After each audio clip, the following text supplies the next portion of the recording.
जिस तरह से हमारे सिख भाइयों ने अपने मजहब की प्रैक्टिस पगड़ी टर्बन के ताल्लुक से पूरी कंट्री के सामने वाजे किया कि ये उनके मजहब की एक एसेंशियल रिलीजियस प्रैक्टिस है, आज जरूरत है कि हम सब मुसलमान मिलकर हिजाब के ताल्लुक से भी बात क्लियर कर दें कि हिजाब इस्लाम का एक एसेंशियल हिस्सा, एक लाजमी हिस्सा है।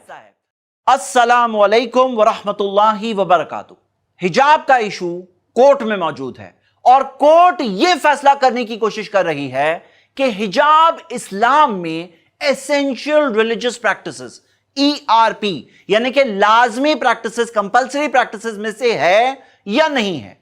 इस चीज में कई प्रॉब्लम्स हैं और मैं आज की वीडियो में प्रॉब्लम आपके सामने रखना चाहता हूं, उसका सोल्यूशन क्या है बताना चाहता हूं और उसके प्रूफ्स देना चाहता हूं।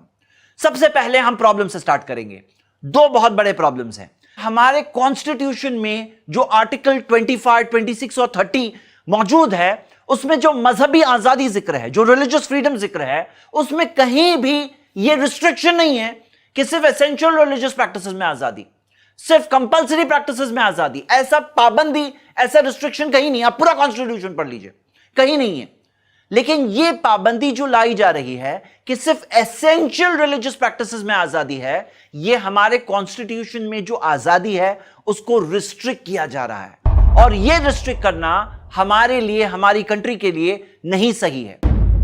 दूसरी बात यह है कि इस्लाम में कौन सी चीज एसेंशियल रिलीजियस प्रैक्टिस, लाजमी प्रैक्टिसेस में से है या नहीं है, यह फैसला कौन करेगा? यह फैसला कौन करेगा?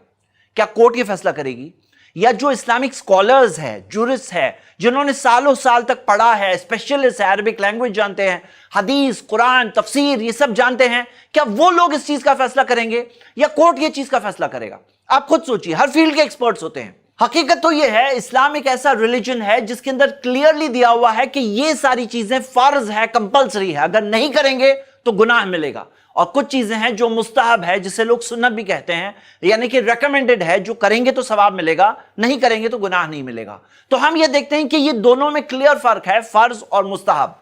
तो ये फैसला कौन करेगा? इस्लामिक स्कॉलर्स करेंगे। मैं आपको सुप्रीम कोर्ट की जिस बेंच ने बाबरी मस्जिद के केस में जजमेंट दिया था, उनके वर्ड्स पढ़कर सुनाना चाहता हूं। It is inappropriate for this court to enter upon an area of theology and to assume the role of an interpreter of the हदीस।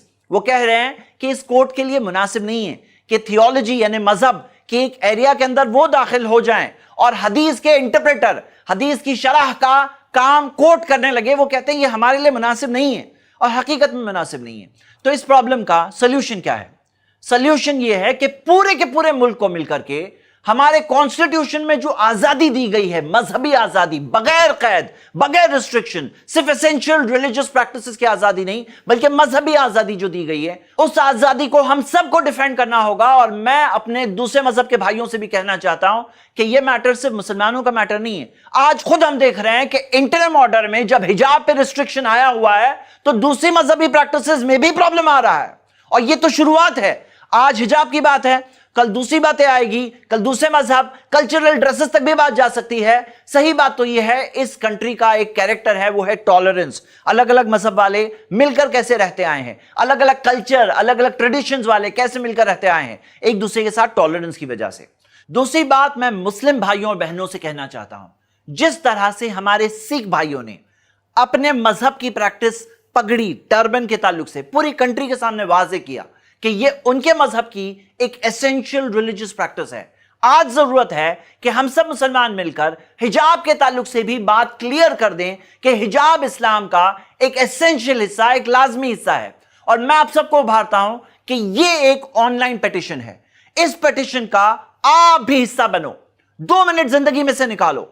यह पूरी कम्युनिटी के लिए है, यह हमारी मजहबी आजादी के लिए है। यह सिर्फ हिजाब का भी मसला नहीं है, यह पूरी मजहबी आजादी का मसला है। आप 2 मिनट निकालो और इस पिटीशन को आप भी ज्वाइन करो और 2 मिनट निकालो और अपने सारे ग्रुप्स में शेयर करो एक पर्सनल मैसेज के साथ। इंशाअल्लाह अगर हम सब मिलकर कोशिश करें तो मेरी ये फीलिंग है कि हम इंशाअल्लाह 10 लाख सिग्नेचर्स तो जरूर ला सकते हैं इंशाअल्लाह। ایک اور چیز جو ہم سب کو ضرور کرنا چاہیے کہ مسلمانوں کی ساری جماعتیں، جمعیتیں، تنظیمیں، ذمہ داروں کو ایک خط نکالنا چاہیے، لیٹر بھیجنا چاہیے جو ذمہ داروں کے پاس، گورنمنٹ کے پاس، کورٹس کے پاس، اتھارٹیز کے پاس جائے، اور وہ لیٹر کے اندر وہ خود بھی کہیں کہ ہم بلیو کرتے ہیں کہ حجاب اسلام کی ایسینشیل ریلیجس پریکٹسز میں سے ہے اور ہمارے سمویدھان کی دی ہوئی آزادی کو ریسٹرکٹ نہیں کرنا چاہیے۔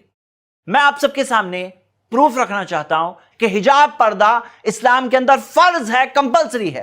سب سے پہلا پروف قرآن کی آیتوں میں جہاں حجاب کا ذکر ہے وہاں پہ نساء المومنین، ایمان والی عورتیں، بلیونگ ویمن کہا گیا ہے، یعنی ساری عورتیں جو ایمان والی ہے، ان کی ایمان کی نشانی ہے، ان کے ایمان کا تقاضا ہے، ان کے فیت اور ایمان اور بلیف کا تقاضا ہے کہ وہ حجاب پہنیں۔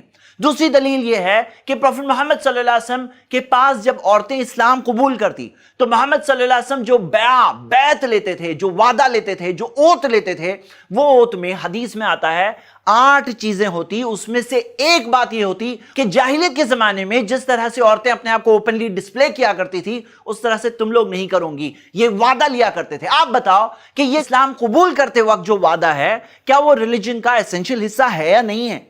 نمبر 3، آپ کو کئی حدیثیں ملے گی جس میں جہنم کی آگ کے تعلق سے وارننگ ہے، اور جہنم کی آگ سے بچانا کیا کسی مذہب کا ایسنشل حصہ ہے یا نہیں ہے؟ آپ خود سوچئے۔ نمبر 4، اسلام کے اندر زنا حرام ہے، ناجائز تعلقات، اڈلٹری، فورنیکیشن اسلام میں حرام ہے، اور اس کی طرف لے جانے والی ساری چیزیں وہ بھی حرام ہے، اسے سد ذریعہ کہتے ہیں، مطلب ایک چیز غلط چیز کی طرف لے جانے والی ساری چیزیں بھی منع کی گئی ہے۔ نمبر 5، یہ ایک ایسا ٹاپک ہے کہ جس کے اندر پہلی صدی ہجری یعنی پروفٹ محمد صلی اللہ علیہ وسلم کے زمانے کے بعد سے ہی سکولرز میں اجماع ہے، اتفاق ہے، یعنی سکولرز میں اس موضوع پر کوئی اختلاف نہیں ہے، کوئی ڈس ایگریمنٹ نہیں ہے کہ حجاب پردہ اسلام کے اندر فرض ہے، کمپلسری ہے۔